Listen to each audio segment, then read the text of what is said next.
Hello everyone, this is an informational video on Phonemic Intelligence, our intelligence-enhancing educational technology that we've been teaching to children worldwide for the past 10 years. My name is Elaine Kueper. I'm the Global Director of Phonemic Intelligence, or what we call PI, and I'm here today with Dr. Baskaran Pillai, the founder of the PI technology. I've had fantastic results using PI in our educational initiatives in India for the past 10 years, but I have some questions on exactly how PI works. Dr. Pillai, how do sounds create intelligence or improve intelligence? The term PI, phonemic intelligence, is self-explanatory. It explains that phonemes, sounds, carry intelligence. A phoneme means is the smallest sound. For instance, the sounds that we use in phonemic intelligence are like I, I. They carry intelligence. Universally, sounds create intelligence. The birds use sounds to communicate, and insects, mammals, all animals and all life forms use, even non-life forms use sounds as a means of communicating intelligence. Meaning is embedded in sounds. If there is no meaning, then you cannot understand. And where is meaning? The meaning is in the sounds. And what is meaning? Meaning is a matter of semantics, is a matter of intelligence. And it allows you to comprehend, to understand. Now, this theory that sound equals intelligence is a very ancient concept. Particularly in the Indian psycholinguistic tradition, you see that sound, which is sabdha, and meaning artha, are interrelated.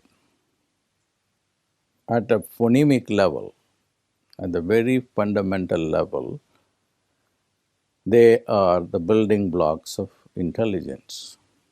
So, about 5,000 years ago, or even before, the yogis were involved in trying to figure out how we understand what is intelligence and what is the relationship between intelligence and sounds. So I developed on this concept, which is psycholinguistics or sacred linguistics. It is in Sanskrit grammar and 6 systems of Indian philosophy. They all deal with questions that we have not even started asking, like which comes first, a thought or a word? And if a word carries intelligence, what part of the word or sound? For instance, it's a sound like pull and bull. There is only one difference between these two words. Pull is pulling, bull is an animal. And how a single variation of the sound P as P and B create a change in meaning. So they studied it about 10,000 years ago. So this is the origin of it, and then I just wanted to use the modern means to validate it. So I went to different institutions to study this. The last one that we used was Harvard Medical School, where we found that these sounds go and affect the learning centers in the brain. The sounds that we have studied are A, E, and I. The A sound creates a global activation. It's a technical term. It activates the entire brain, and it is repeatable. And the device we used is fMRI, functional MRI. We find that case after case, there is global activation with the sound ah. And the sound also creates a higher cognition, which is the latest finding in neuroscience.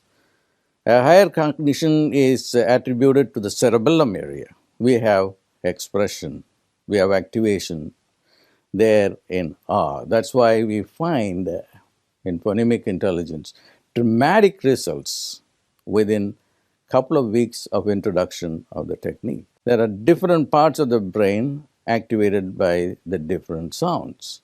And decision making is a very important thing. Orbitofrontal lobe here is involved in decision making. And you find phonemic intelligence immediately activates within seconds. You can see it in seconds, this happening. Go and activate that part of the brain. And parietal lobe is a very important part of the brain. It's a large area just after the frontal lobe. And there you have the abilities of comprehension, selfhood, writing, learning, comprehension. All these activities are in the parietal lobe, particularly math and science. And you have these sounds go and activate the parietal lobe as well. So we have now research to back up that these sounds go and activate these brains. What do I mean by activation? There is blood flow into those regions as soon as they hear the sound. Even if you think the sound, there are innumerable research that can be done. So, besides presenting it as a philosophy or a neurolinguistics or a cognitive psychology, I wanted to bring in biological, neurobiological evidence, neurocognitive evidence for the sounds being associated with intelligence. The important thing is, I never told the scientists about what sound will do or what functionality is, or what functionality is associated with what sound. They were never told. No hypothesis was given. The hypothesis evolved as they went researching this sound, and then they came up with the hypothesis these sounds are area specific or function specific. And of course, I must admit that we need to do a lot more studies. We have done only a pilot study, and the pilot study is very encouraging. And then we are going to do further studies on this concept that sound can enhance your intelligence. Sounds can enhance your math brain.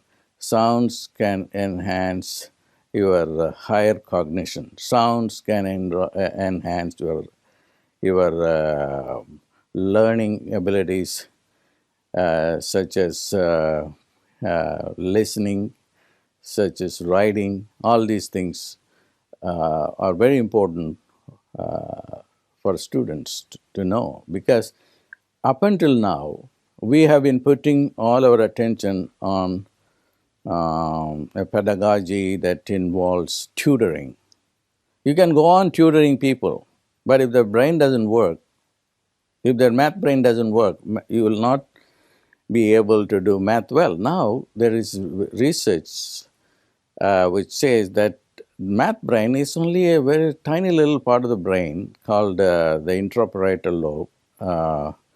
And previously we were thinking it was the larger area of parietal lobe. It is, but then now we are able to pinpoint it.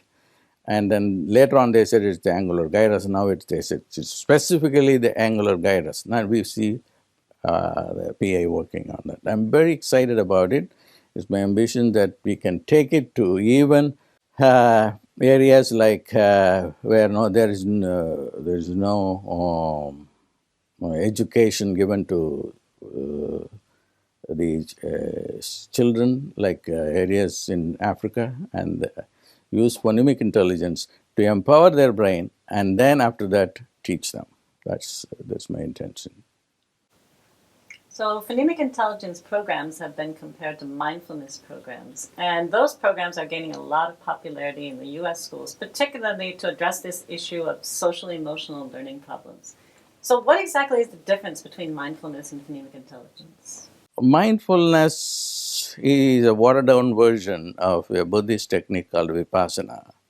You just close your eyes and then can get to a quiet state of mind.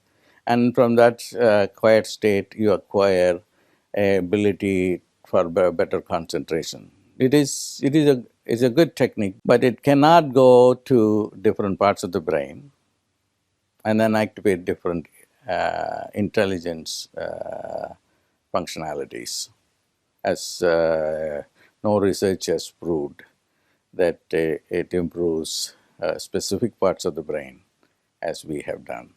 So, I'm also here with Sunny Dasgupta, a bioinformation scientist, and he has some questions for Dr. Pillai. My work involves studying diseases at a molecular level, also at a DNA level. You have spoken about how PI activates intelligence.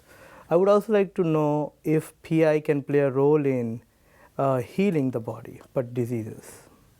So, you have to broaden the concept of intelligence. Intelligence is not only in the brain, the neurons or the synaptic gaps when neurons fire. Intelligence is everywhere. The cells are very intelligent.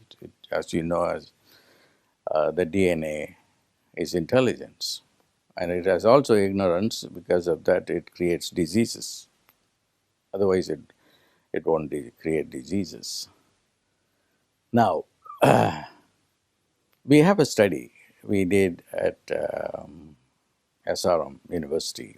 We used the medical students of SRM as subjects. This is about 5, 6, 7 years ago. What we found was they used the same sounds that we used in phonemic intelligence. At that time, it was called mind sound technology. What we found was, as the students started working with the sounds, there were a lot of biological changes, blood chemistry change. So the one thing they found was the cortisol level came down. So the sounds not only affect only the brain, but also biologically it changes. So in ancient times, they used it to heal people. Sounds were used as healing. You have evidence in all scriptures, almost all scriptures, that sounds were used to heal. Okay? There's a lot of information about the sounds. It's just only beginning to unfold. My goal right now is very focused. It is only to help people to enhance their ability to comprehend different subjects such as physics, chemistry, math, because these are challenging subjects, and also fine arts and languages as well. So once we prove that, then it can go into almost every field and then prove that sounds can play a vital role in changing our biology, in changing our psychology, and also behavior. Because what we have found in New York is the suspension rate of what they are called the rowdy students came about 50% low. Okay, after they practiced, because it goes and acts, influences the anterior cingulate, which is part of the brain below the corpus callosum, which helps with behavior, emotional stability, and so forth. So I'm very excited about it. And then, if you need more information on phonemic intelligence, you can go to the website, and you will have more information about it. Thank you.